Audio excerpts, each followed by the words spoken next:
સુરતના સિંગણપોર વિસ્તારમાં 178 જેટલા રોકાણકારોના પૈસાની સાથે છેતરપિંડી આચરનાર આરોપીની પોલીસે આખરે ધરપકડ કરી લીધી છે. સુરતના સિંગણપોર વિસ્તારના કોઝવે રોડ ઉપર આવેલા સિલ્વર સ્ટોન આર્કેડમાં નિલેશ જાદવે Nilesh investment share broker and real એસ્ટેટના નામે ઓફિસ શરૂ કરી હતી. આરોપીએ પોતાના ઓફિસના કર્મચારી ચેતન વાઘેલા મારફતે સગા સંબંધીઓ તેમજ ઓળખીતાઓ પાસેથી રોકાણ કરાવવાનું શરૂ કર્યું હતું. આરોપીએ લોકોને મહિને 1.5% વ્યાજ આપવાની લોભામણી લાલચ આપી અને કરોડો રૂપિયા એકઠા કર્યા હતા.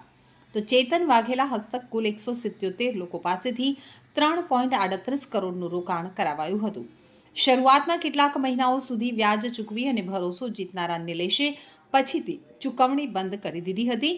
જ્યારે લોકો પોતાનું મૂડી ચૂકવવાની માંગ સાથે ઉઘરાણી માટે પહોંચ્યા ત્યારે નિલેશે નાણાં પરત આપવાનું ટાળી દીધું અને આખરે હાથ ઊંચા કરી લીધા હતા. આ સમગ્ર મામલે ચેતન વાઘેલા ઉપર ઉઘરાણી શરૂ થતાં તેણે ચોક બજાર પોલીસ સ્ટેશનમાં પોલીસ ફરિયાદ નોંધાવી હતી. પોલીસે નિલેશ જાદવ સામે ગુનો નોંધી અને તાત્કાલિક કાર્યવાહી કરી હતી. તો પોલીસે આરોપીને ઝડપી પાડી અને કોર્ટમાં રજૂ કર્યો હતો, જ્યાં તપાસ માટે પોલીસે 12 દિવસના રિમાન્ડની માંગણી કરી હતી.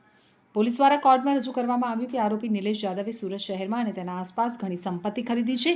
આરોપીએ પરિવારજનોના નામે દુકાનો ખરીદી છે, ગાડીઓ ગીરવે મૂકી છે અને ઓલપાડ વિસ્તારમાં ટોકન પેમેન્ટ કરી અને જમીન પણ ખરીદી છે. તો વધુમાં દુબઈમાં પણ આરોપીની ઓફિસ હોવાથી આ દિશામાં પણ તપાસ કરવી બાકી છે. એટલા માટે વધુ રિમાન્ડ આવશ્યક હોવાનું પોલીસે દલીલ કરી હતી. તો સામે બચાવ પક્ષના વકીલ એડવોકેટ રીચા વાણિયાવાલાએ કોર્ટમાં જણાવ્યું કે આખી તપાસ ડોક્યુમેન્ટ આધારિત છે અને તેમાં આરોપીની હાજરીની જરૂર નથી, તેથી રિમાન્ડ આપવું યોગ્ય નથી. કોર્ટે બંને પક્ષોની દલીલ સાંભળી બાદમાં નિલેશ જાદવના 5 દિવસના પોલીસ રિમાન્ડ મંજૂર કર્યા હતા. હવે સુરત પોલીસે આરોપીની દેશ વિદેશ મિલકતો અને રોકાયેલા પૈસાની તપાસ શરૂ કરી છે.